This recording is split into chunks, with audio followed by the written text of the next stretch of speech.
মানুষ কতখানি নিকৃষ্ট হইলে এমন জঘন্য কাজ করতে পারে?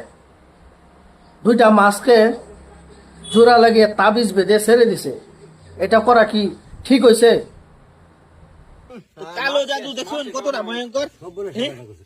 বাস্তা তুমি করতে পাইছো এই মাছগুলা? এই যে এই ফাঁকাতে হ্যাঁ ভাই, এটা খুলুন তো, খুললা দেখি এর ভিতরে কি আছে। খুলুন খুলুন খুলুন খুলুন খুলুন খুলুন।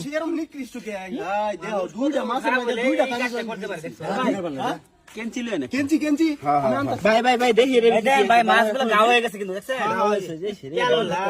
চারটে যে করছে দেখেন মানে এগুলা এই যে কেঞ্চি দেখুন মাছগুলো খুব এটা খুলুন খুলুন খুলুন নিশ্চয়ই কেউ মানে বান মারছে এটা বান মারছে বুঝো, বান মারছে ভাই নাইলে মনে হয় কালা জাদু করছে মনে হয়। ভাই, কালা জাদুই করছে। কালা জাদু করছে ভাই ভাই মাছগুলা না খাইতে দেয়